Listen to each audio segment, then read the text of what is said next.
Assalamualaikum warahmatullahi wabarakatuh. Perkenalkan, nama saya Nurul Auliasani, kelas 11 MIPA 4. Di video ini saya akan menjelaskan 4 bab yang meliputi materi tentang teks prosedur, teks eksplanasi, teks ceramah, dan cerita pendek atau cerpen. Yang pertama yaitu bab 1 tentang teks prosedur. 1. Pengertian teks prosedur. Teks prosedur adalah teks yang berisi langkah-langkah atau tahapan yang harus dilakukan untuk mencapai suatu tujuan. Teks prosedur bertujuan untuk membantu seseorang memahami bagaimana cara melakukan atau membuat sesuatu dengan tepat. 2. Ciri-ciri teks prosedur. 1. Berisi langkah-langkah kegiatan yang dapat berupa poin-poin ataupun paragraf. Namun ada pula teks prosedur yang berbentuk paragraf dan tidak menggunakan angka sebagai urutan. Teks ini terkadang dapat menyerupai teks narasi karena menggunakan konjungsi temporal. 2. Menggunakan kalimat saran dan larangan. 3. Disusun secara sistematis dan dijelaskan secara detail. 4. Berisi informasi yang bersifat objektif. Teks prosedur berisi informasi yang bermanfaat untuk semua orang, juga bersifat objektif, berdasarkan percobaan atau analisis, bukan khayalan penulis.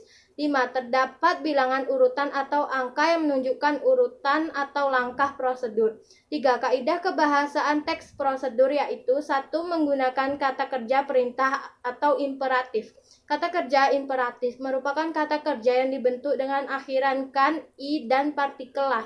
2. Menggunakan kata teknis yang berkaitan dengan topik bahasan. 3. Menggunakan kata penghubung atau konjungsi temporal. 4. Menggunakan kalimat persuasif. 5. Menggunakan gambaran terperinci tentang benda dan alat yang dipakai. 6. Verba material dan tingkah laku. 4. Macam-macam teks prosedur. 1. Teks prosedur sederhana. Teks ini berisi langkah-langkah yang sederhana, umumnya terdiri atas 2 hingga 4 langkah. 2. Teks prosedur kompleks. Teks prosedur kompleks terdiri atas banyak langkah yang setiap langkahnya berkaitan dengan langkah lainnya. 5. Struktur teks prosedur. 1. Pengantar atau pembuka teks prosedur umumnya diawali dengan judul yang merupakan inti dari kegiatan yang akan dilakukan. 2. Material pada bagian ini berisikan bahan-bahan, alat-alat, atau material yang diperlukan dalam melakukan kegiatan ataupun membuat sesuatu. 3. Langkah-langkah. Bagian ini berisikan langkah-langkah yang harus dilakukan untuk memperoleh hasil sesuai dengan tujuan teks prosedur. 4. Simpulan. Bagian ini berupa kalimat atau paragraf yang menjelaskan hasil yang didapat setelah melakukan setiap langkah kegiatan. Yang kedua yaitu bab 2 tentang teks eksplanasi. 1. Pengertian teks eksplanasi. Teks eksplanasi yaitu teks yang berisi penjelasan tentang proses terjadinya peristiwa atau fenomena alam, sosial, budaya, atau yang lainnya. 2. Ciri-ciri teks eksplanasi. 1. Teks terdiri atas pernyataan umum, deretan penjelas atau inti penjelas apa yang disampaikan, atau urutan sebab akibat dari suatu fenomena yang dibahas secara mendalam dan berdasarkan urutan waktu, dan interpretasi atau pandangan atau simpulan. 2. Memuat informasi berdasarkan fakta dan menjelaskan sebab akibat suatu peristiwa. 3. Hal yang dibahas yaitu suatu fenomena yang bersifat keilmuan, misalnya yang berhubungan dengan ilmu pengetahuan atau sains. 4. Teks bersifat informatif dan tidak berusaha untuk mempengaruhi pembaca agar percaya hal yang dibahas. 3. Mengidentifikasi informasi penting dalam teks eksplanasi. Cara mengidentifikasi informasi penting dalam teks eksplanasi yaitu 1. Membaca teks dengan seksama.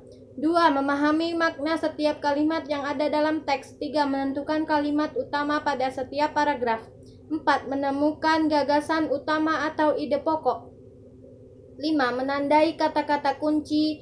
6. Merumuskan inti kalimat utama. Catatan. Pada umumnya, paragraf-paragraf dalam teks eksplanasi bersifat deduktif. Gagasan utamanya terletak di awal paragraf. Namun, ada pula paragraf yang bersifat induktif. Gagasan utamanya terletak di akhir paragraf. Adapun yang bersifat campuran, gagasan utama berada di awal dan akhir paragraf. 4. Struktur teks eksplanasi. 1. Identifikasi fenomena. Mengidentifikasi sesuatu yang akan diterangkan. 2. Penggambaran rangkaian kejadian. Merinci proses kejadian yang relevan dengan fenomena yang diterangkan. Sebagai pertanyaan atas bagaimana atau mengapa. 1. Rincian yang berpola atas pertanyaan bagaimana akan melahirkan uraian yang tersusun secara kronologis ataupun gradual. 2. Rincian yang berpola atas pertanyaan mengapa akan melahirkan uraian yang tersusun secara kausalitas. 3. Ulasan berupa komentar atau penilaian tentang konsekuensi atas kejadian yang dipaparkan sebelumnya. 5. Aspek kebahasaan teks eksplanasi. 1. Menggunakan kata yang bermakna denotatif atau makna sebenarnya. 2. Menggunakan kata teknis atau istilah yang memiliki makna khusus di bidang tertentu. 3. Menggunakan kata kerja atau verba kausatif, yaitu kata kerja yang dapat menyatakan makna kausalitas atau hubungan sebab akibat, seperti menyebabkan, disebabkan, mengakibatkan, diakibatkan, berakibat pada, berdampak pada, menimbulkan, dan sebagainya. 4. Menggunakan kata kerja pasif, misalnya terlihat, terbagi, terwujud, dimulai, ditimbun, dilahirkan. 5. Menggunakan kata keterangan waktu untuk menjelaskan terjadinya sesuatu kejadian peristiwa. Contoh, kemarin, besok, lusa, dan hari tertentu. 6. Menggunakan kata benda yang merujuk pada jenis fenomenanya, bukan kata ganti penceritanya. 7. Menggunakan konjungsi. 1. Konjungsi kausalitas, yaitu kata hubung yang menyatakan sebab akibat.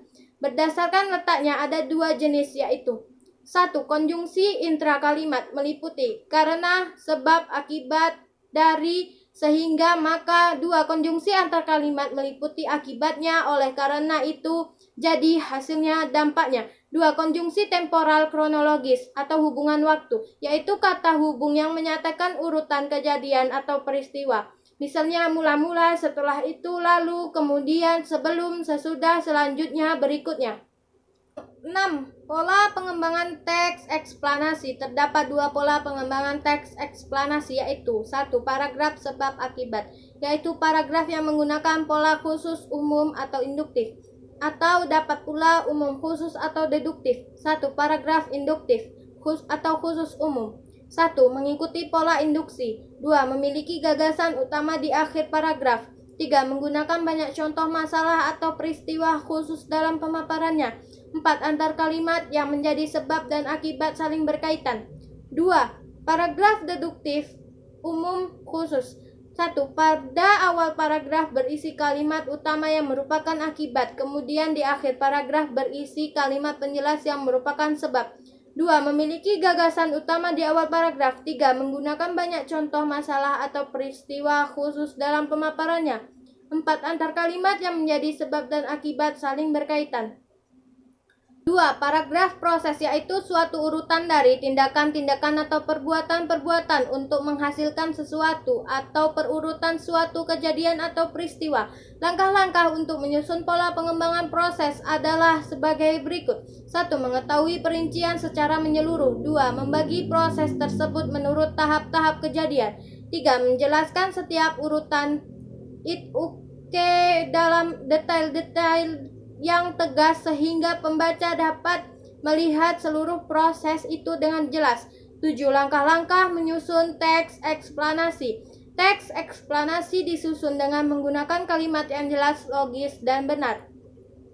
Adapun langkah-langkah menyusun teks eksplanasi adalah sebagai berikut. 1. Menentukan tema. 2. Menuliskan ide-ide pokok berupa topik yang dapat dikembangkan. 3. Mengumpulkan bahan.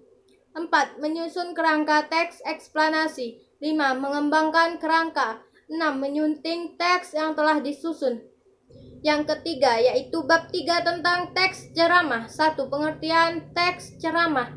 Ceramah adalah pembicaraan di depan umum yang berisi penyampaian suatu informasi, pengetahuan, dan sebagainya. Yang menyampaikan adalah orang-orang yang menguasai di bidangnya.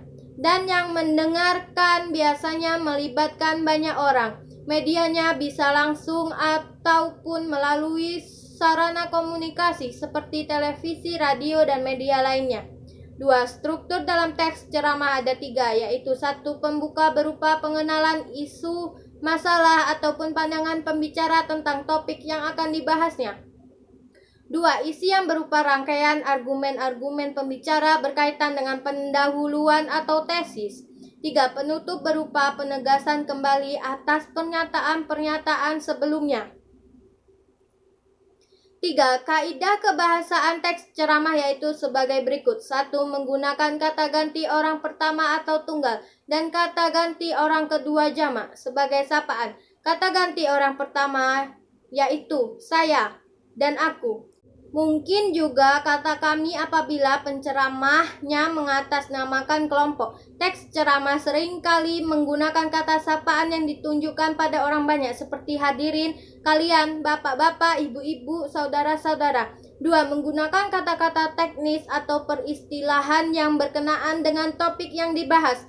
Dengan topik tentang masalah kebahasaan yang menjadi fokus pembahasannya. Istilah-istilah yang muncul dalam teks tersebut adalah sarkastis, epimistis, dan tata krama, kesantunan berbahasa, dan etika berbahasa. 3. Menggunakan kata-kata yang menunjukkan hubungan argumentasi, sebab akibat. Misalnya, jika, maka, sebab, karena, dengan demikian, akibatnya, oleh karena itu. Selain itu, dapat pula digunakan kata-kata yang menyatakan hubungan temporal ataupun perbandingan.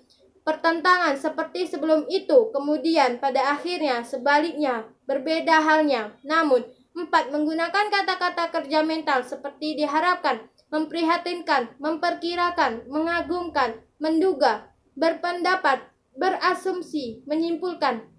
5. Menggunakan kata-kata persuasif seperti hendaklah, sebaiknya, diharapkan, perlu, harus.